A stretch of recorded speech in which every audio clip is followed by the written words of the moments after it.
গত ২১ সেপ্টেম্বর মহালয়ার মধ্য দিয়ে শুরু হয়েছে সনাতন ধর্মাবলম্বীদের শারদীয়া দুর্গা উৎসবের আনুষ্ঠানিকতা। পূজার সব ধরনের প্রস্তুতিও প্রায় শেষ দিকে।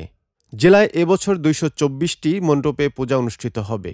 উৎসবমুখর পরিবেশে পূজা অনুষ্ঠিত হবে এমন প্রত্যাশা পূজা উদযাপন পরিষদের নেতৃবৃন্দের। নিরবিচ্ছিন্ন পূজা সম্পন্ন করতে তৎপর রয়েছে পুলিশ। চাঁদপুর প্রতিনিধি লক্ষণচন্দ্র সূত্রধরের ছবিতে থাকছে বিস্তারিত। শারদীয়া উৎসব উপলক্ষে চাঁদপুরে মণ্ডপগুলোতে চলছে নানা আয়োজন। আবহাওয়া অনুকূলে থাকায় বিভিন্ন মণ্ডপে শিল্পীরা প্রতিমা তৈরির কাজ শুরু করেছে জোরেশোরে। প্রতিমার গায়ে কাদামাটির প্রলেপ লাগানোর কাজ শেষ, এখন চলছে রং তুলির কাজ। দিনরাত পরিশ্রম করে ব্যস্ত সময় পার করছেন মৃৎশিল্পীরা। তাদের নিপুণ হাতের ছোঁয়ায় ফুটিয়ে তুলেছেন দেবী দুর্গা, সরস্বতী, গণেশ সহ নানা প্রতিমা। বিভিন্ন মন্দিরে যেমন গুয়াখোলা আছে, পালপাড়া আছে, চাঁদপুরে অনেক মন্দির আছে, আমরা বাইরেও কাজ করি। যাই হোক, আমাদের এই কাজ অল্প দিনের মধ্যে আমাদের কাজ করা লাগে, লোকজন পাওয়া যায় না, কারিগর মিল করা যায় না, জিনিসপত্রের দাম দুর্মূল্য বেশি। যাক, তারপরেও এই যে আমাদের জাতিগত ব্যবসা ধরে রাখার জন্য চেষ্টা করতেছি।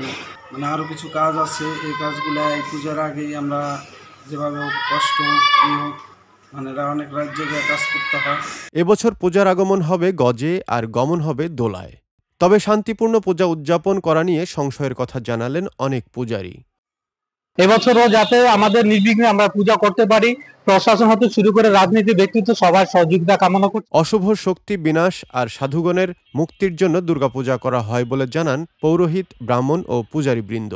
প্রতিটি মণ্ডপে সিসি ক্যামেরা, স্ব কাজে স্বেচ্ছাসেবক বাহিনী পূজা শুরু থেকে শেষ পর্যন্ত নিয়োজিত থাকলেও কিছু কিছু রিমোট এলাকার সংখ্যার কথা জানান জেলা পূজা উদযাপন পরিষদের এই নেতা। আমাদের প্রত্যেকটি মন্দির ২২৪টি মন্দিরে আমাদের নির্দেশনা দেওয়া আছে। প্রত্যেক মন্দির থেকে ১০ জনের একটি ভলান্টিয়ার টিম থাকবে।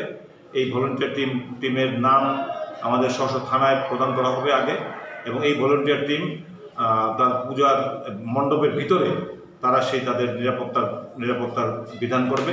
নিচ্ছিদ্র নিরাপত্তায় উৎসবমুখর পরিবেশে পূজা উদযাপনের লক্ষ্যে কয়েক স্তরের পুলিশ জোরদার এর কথা জানান পুলিশের এই কর্মকর্তা। আমাদের সাদা পোশাকের গোয়েন্দা নজরদারি অব্যাহত থাকবে। আমরা আশা করব আগামী ২৮শে সেপ্টেম্বর থেকে শুরু হতে যাওয়া এই শারদীয় দুর্গাপূজা অত্যন্ত সুন্দর, নির্বিঘ্নে এবং যথাযথ ভাব গাম্ভীর্যের সাথে অনুষ্ঠিত হবে। ২১শে সেপ্টেম্বর মহালয়ার মাধ্যমে দুর্গাপূজার আনুষ্ঠানিকতার শুরু হলেও পূজার মূল আনুষ্ঠানিকতা শুরু হবে ২৮ সেপ্টেম্বর ষষ্ঠী পূজার মধ্য দিয়ে, আর শেষ হবে ২রা অক্টোবর বিজয় দশমীতে প্রতিমা বিসর্জনের মধ্য দিয়ে।